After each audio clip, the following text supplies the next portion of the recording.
Hi, Coach Dharam here, talking to you about sensory awareness and using our senses to expand our awareness and become creative and to regulate our bodies so that we can experience our full emotional capacity and move our way through grief.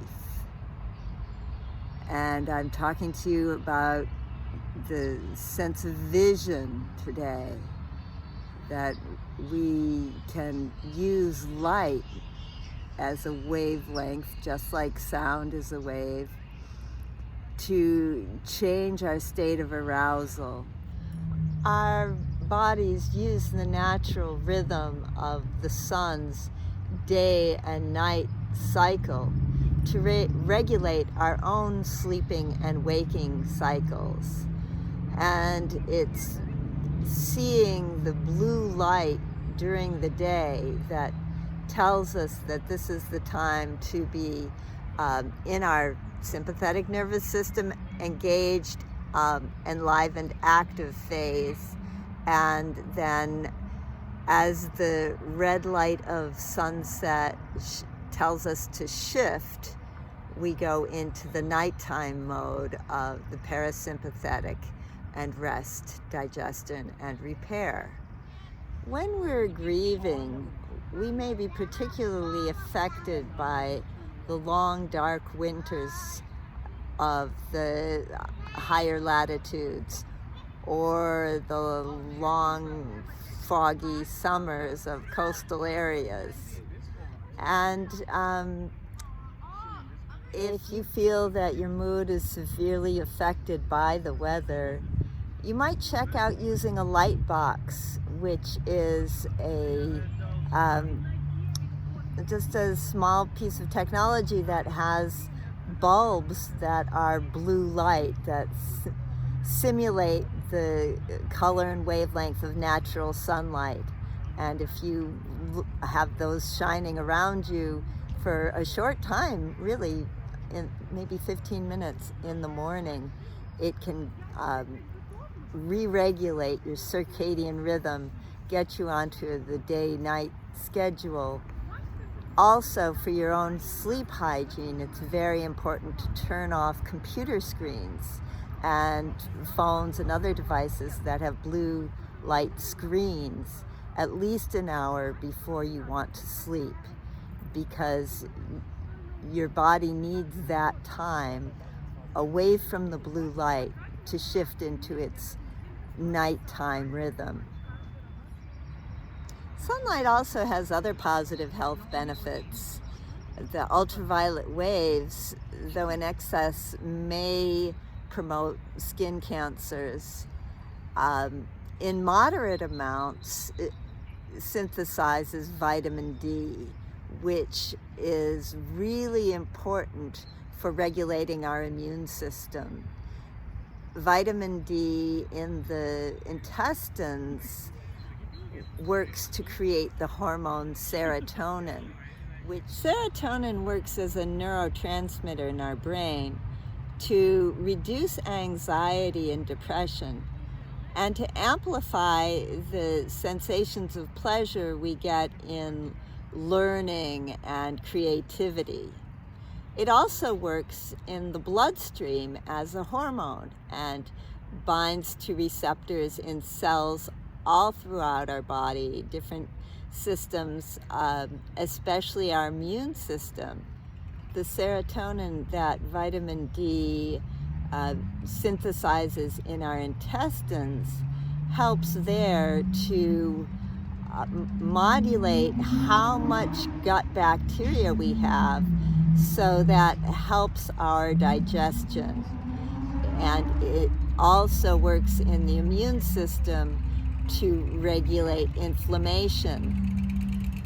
And so when we get a lot of sunlight, we go outside, we can change our mood and change that upset, knotted stomach feeling by creating more serotonin and improving our health at the same time. We have more active participation with our vision too. We have a lot of control. We can close our eyes, don't see anything. And that's a really good place to start when you're practicing developing your sensory awareness with vision. First of all is get comfortable with the dark. I do a lot of walking and dance and movement practices with a blindfold on. There's a difference in the relaxation of the eyes and all the muscles around the eyes when wearing a blindfold, and I'm not engaging them at all than if I'm actively closing my eyes. If I'm doing a blindfolded exercise, it's important to be in an environment where I feel confident in my own freedom of movement. Otherwise, I might feel safer with the control of being able to close or open my eyes at will. As a beginning exercise for blindfold movement, I recommend starting vertical. Now, it's very easy to start lower down on the ground and crawling and feeling the absolute security of where you are. And when you start vertical, the posture is different. And that reliance on feeling the weight directly down through your feet lifts the chest. You can start with your back against the wall or your hand touching a wall or something in a way that feels safe to you, so that you can let your head lift. A lot of times when we're walking, we're looking at our feet or looking just a little ahead of us, looking down to see what we're going to step on. But to do blindfold walking, we will really feel that we're safer when our head is up and our weight is going directly down into our feet. And that way we're less likely to fall forward. If you want to take your sightless practice into a rhythm, you can do that with a practice of moving eyes closed, eyes open. If you're walking down a street, and now I'm finding there are many streets that have no other pedestrians for blocks, or a street that's been blocked off where there's a lot of room in the middle of the street, I can get into a rhythm of walking 5 to 10 steps, eyes closed, 5 to 10 steps, eyes open. And all that alternation of seeing and not seeing puts me into that regulatory rhythm. Walking itself does. Another practice is to walk with soft focus, so that rather than looking directly where I'm going, I allow my eyes to close down most of the way, but just enough so that I can see softly what's close enough that I might bump into and what's on the very edges of my peripheral vision, and just gently be aware of what's around me without focusing and concentrating on any particular thing. And that soft focus is a very gentle state to develop receptivity, to take in and integrate all of the senses at the same time, the feeling of walking, the sound, the sight, smell and taste, the proprioception and touch, and motor qualities I'll also talk about in other videos. But when our eyes are not actively engaged looking around, we can bring all of the other senses into a kind of open state where nothing's really more important than anything else. And then when I want to use my vision specifically to activate my healing and my creativity, then I will stay in a generalized receptive state, not really closed down, but start looking around more and just noticing what catches my attention.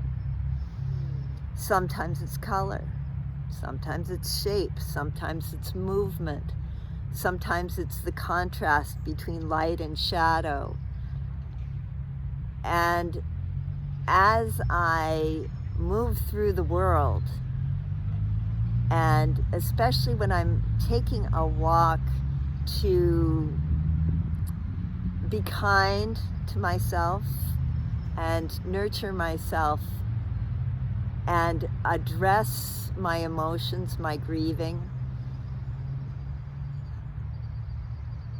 I will start seeing how the things that are catching my attention move me emotionally or imaginatively. And my own practice is to use a camera, take a picture. And then I can notice how I relate to different kinds of qualities. Color is like volume. It can be very intense and saturated. It can be very pastel, very soft and gentle.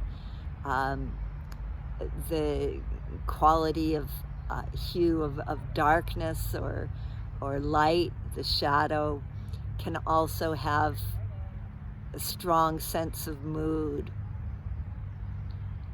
And as I capture these images in the camera, I will look at them later and even process them on the computer to create in that image something that I want to see or that I remember seeing, or just change the light values in such a way that it's more pleasing to me. And in this way, I feel like I'm expressing something of how I see and how I want to see, and sharing that through this image. Photography is probably the easiest, most accessible art form for that. However, if you have the desire to use other media, paper, paint, color, textiles, everything that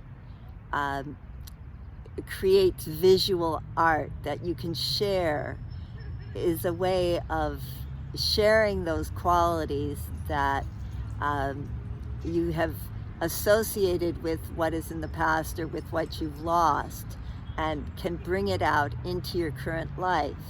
And using the tools of any artistic medium, you are using the concentration and attention of your vision. And it's that concentration and focus that can be so absorbing. And in that absorption of making something, and making something beautiful or striking or even disturbing, or whatever quality you want to bring out, that process of making art gets what's locked inside out into the world. And that's very cathartic, it's very therapeutic.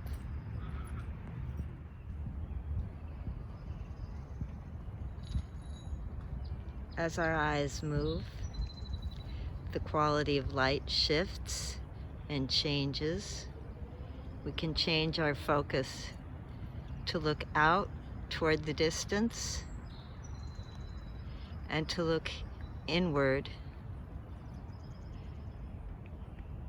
to find the subtle and the dramatic and everything in between.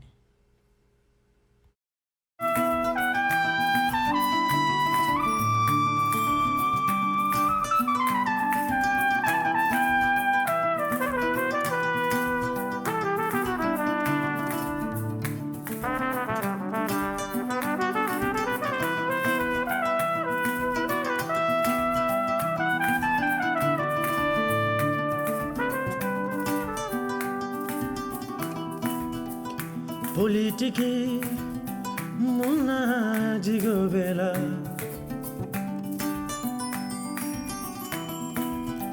ilonya